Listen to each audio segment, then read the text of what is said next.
So today I want to talk to you about building a companion textbook for my course in bioinformatics, which I've been teaching at Auburn for about a decade. Um, so like many professors, my spring course planning started with this email from the bookstore in November saying, "Hey, what's your textbook?" And you have this sort of existential crisis of, do I want to change it or do I want to keep it the same? And so the textbook options for bioinformatics, I've been using the Pevsner third edition for many years. And when I started a faculty position in 2016, that seemed perfectly reasonable. But over time, it's become a little outdated. Bioinformatics is a rapidly paced field, and while the foundational chapters are excellent, it just hasn't kept pace with the field.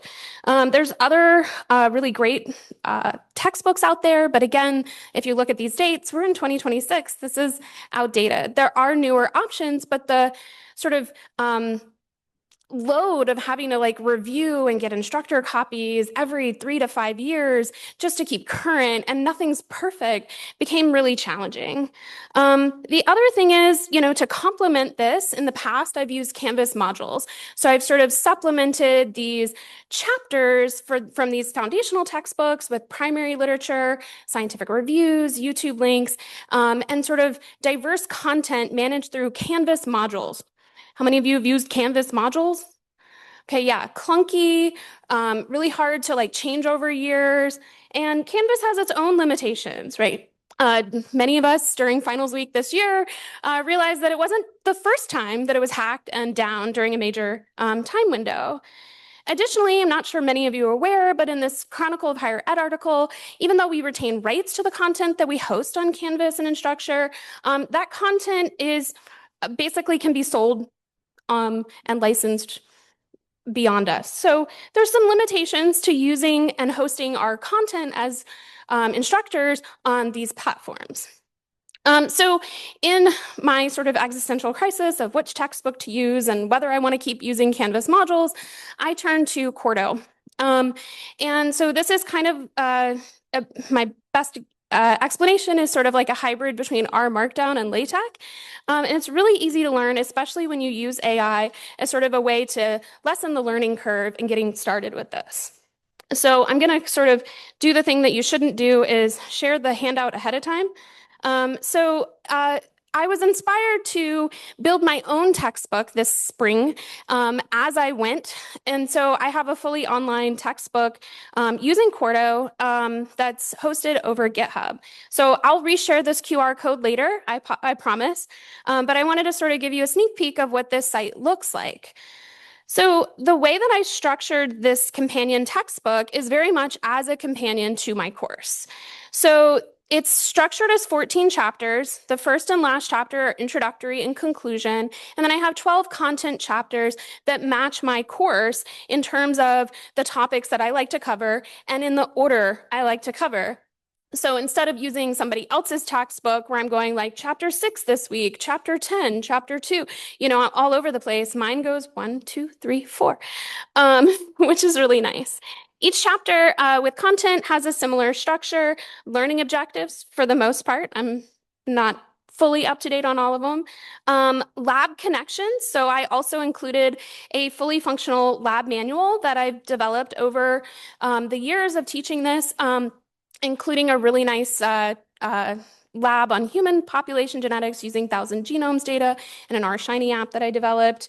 So each chapter has those connections to those labs, as well as call-out boxes that include ethical content, extended content, and case studies from the primary literature. So they're sort of getting that embedded content and integration with what's current in the field. And then finally, end of each chapter has a set of reflection questions to ask them to think critically about what they're learning and connect it across the labs and other topics, as well as practice problem sets for continuing to learn that. Oh, I jumped too far. So the way that I did this is I used Perplexity. I signed up for the pro version of it, and I used AI to draft, and the output came out in a Quarto Markdown format, so it made it really easy to load it. And rather than saying like you pull from wherever, I restricted it to only the sources that I gave it. I said, here are the papers Here's a recording of a past recorded lecture. Here's my lecture slides. Here's an outline of how I like to teach this content. It's a companion to this course that I'm teaching. Here are the call out boxes that I'd like to have. Here's the primary paper. I want to have a case study on it here. Um, and then this last paragraph was standard across all of them. I want the output to be a Quarto markdown formatted document. I want to have prose structure, so more like a textbook, and less bullets and lists, because we know AI really likes giving us our bulleted lists. And then having those end of chapter content. So once I started building the chapters, this is for chapter 8, this is the prompt I use. It was much easier to say, here's the chapter 1, chapter 2, use that as a template for how I want to build the next one. Once it generated that draft, I could then open that draft in RStudio and look at the markdown formatted document and start making my edits. And so then I edited it and made it polished and final. And then at the end, you just load the library. It's an RStudio library. And then Quarto render, and the document goes online. So it made it really easy to do it piecemeal throughout the semester so that I could build a full product by the end of the semester. I started in December. And so I just want to give a little bit of information about some of the content that I have in the course. So first of all, I have appendices that kind of try to bridge gaps. The first is just how to approach a primary literature. So this is a really great exercise that I built using the CREATE method. And I should say that I learned this at a pedagogical workshop at the 2016 Tag C meeting. I then used the same approach to integrate a current primary literature paper into my course. So this is a 2025 genomics paper. So my course is Bioinformatics and Genome Analysis, nuts and bolts of how to do that. So I use this course as a central theme of the book.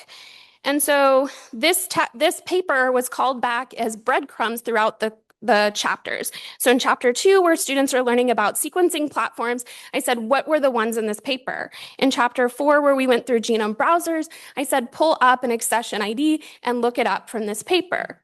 In chapter 6, where we talked about genome assembly, I said, looked at their metrics. Did they do a good job? What tools did they use? Does it match what you're learning? I also have hidden curriculum chapters, chapter 9 on how to write bioinformatics methods, and I use the paper again as an example of that.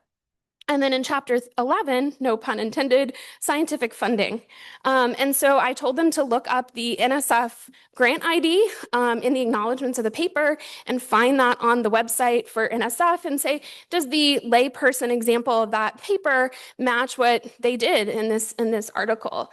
And so it became sort of a central way of teaching this complex topic.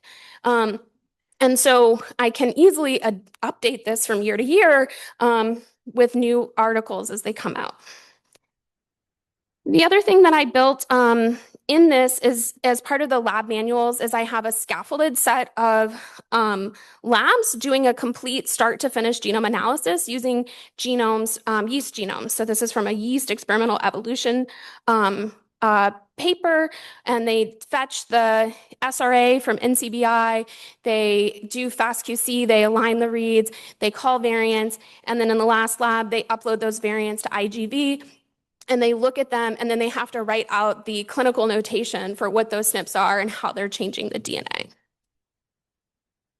And then I also have a semester-long research project. So again, at a pedagogical workshop as a first-year faculty at the 2016 Tag C, I went to this workshop on integrating research into my curriculum. And so I've adopted that in this course where students did a semester-long research project this past spring. I built this on things I've learned through the Genomics Education Partnership that you'll get to hear about in the next talk. Students manually annotated a gene, and it was scaffolded throughout the semester. And if you want to hear more about that, I'm actually giving a poster tomorrow night on the research project that the students did as part of that. Finally, I was able to use AI to help with digital accessibility compliance, which we're, as instructors, federally mandated to do.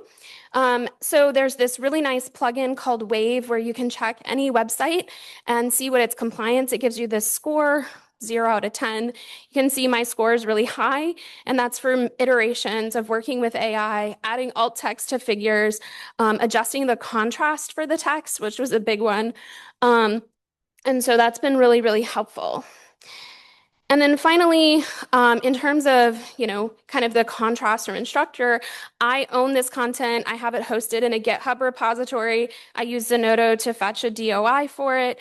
It's open access. It's portable. If I were to change institutions, I don't have to worry about losing connectivity with Canvas and at my host institution and losing all of my course content. During the semester, I did work with my OIT team to have it password protected. And if anybody's interested in that, I'm happy to talk to you about how that worked out. And then once the semester was over, I changed a lot of the images to make sure that they were compliant with copyright using Wikimedia Commons. And then for things that weren't in there, I used BioRender. And for things that weren't in there, I just made it in PowerPoint. So all of the images are fully open access. Yeah, that was how I made it super portable. So, how did the students feel about this? Well, as you might expect with new things, students had mixed feedback. I had one student, and this is a small cohort, so this was a class of less than 20 students. You only have two that actually mentioned the companion textbook in their reviews. One said they loved it, and one said they missed the Canvas modules, which is about what you would expect. So I just want to say that if you are teaching and you're thinking this would be something of use to you, I highly recommend it. I think it was really helpful. And like, again, AI made it much easier to do this. And so this is a picture from the cover of G3, which happens to be Toomer's Corner in Auburn. So this is from a researcher in my department and colleagues. This is in my sort of conclusion chapter on like looking forward in the field, where are things going? So this was a pan-genome project that we just had a doorstep meeting on. So yeah, I think that's where the future of the field is going, and I want to make sure that my students sort of have that perspective as they're ending the course. So thank you very much.